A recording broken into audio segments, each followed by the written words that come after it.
Solidarity youth movement Karnataka की जानिब से एक महीने की मुहिम है, जिसमें एंटी ड्रग कैंपेन के नाम से मुहिम ली गई है। सॉलिडारिटी यूथ मूवमेंट जो है जमात इस्लामी की यूथ ऑर्गेनाइजेशन है, जिसका मकसद ये है कि जो है मुस्लिम नौजवानों के अखलाक़ी खदोखाल पर काम करना और उनको जो है बाइख्तियार बना और समाज में एक मुस्बत तब्दीली लाने के लिए उनको तैयार करना।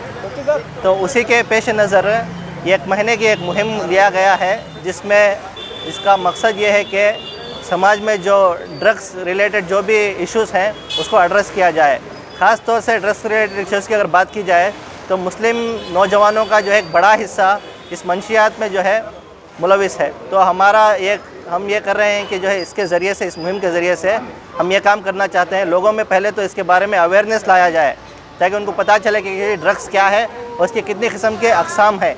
और उसके बाद जो है अवेयरनेस के ज़रिए से उनको जो है अगर कोई इसमें मुलविस है तो उनको जो है काउंसलिंग के ज़रिए से भी उनको जो है इससे छुड़ाया जाए। और इससे बढ़कर अगर जो है कोई इतना मुलविस है इसमें, उनको अगर मदद दरकार है तो रिहैबिलिटेशन सेंटर्स पे भी जो है उनको उसका जानकारी दी जाए और उसको जो है वहाँ पर पहुँचाया जाए। तो मैं हमारे एक साथी डॉक्टर अब्दुल खादिर हमारे साथ हैं। मेरा नाम असदुल्ला आमिर है। मैं जो मुहिम है जमात इस्लामी हिंद की तरफ से, मैं डॉक्टर अब्दुल कादिर हूँ। मैं यहाँ बैंगलोर हॉस्पिटल में एक इंटेंसिविस्ट ICU कंसल्टेंट के हिसाब से काम करता हूँ, एनेस्थीसियोलॉजिस्ट भी हूँ।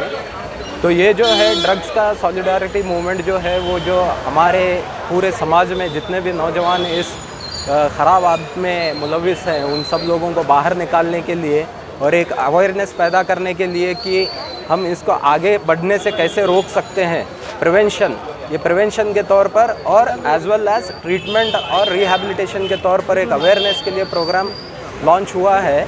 तो इसके तहत हम लोगों में फील्ड में जाकर लोगों से कांटेक्ट बनाकर उनको अवेयर करते हैं कि कौन कौन से ड्रग्स, कैसे ड्रग्स आप एडिक्शन में आता है और दूसरी चीज़ है कि हम उससे कैसे बच सकते हैं घर के लेवल पर भी और कम्युनिटी लेवल पर भी।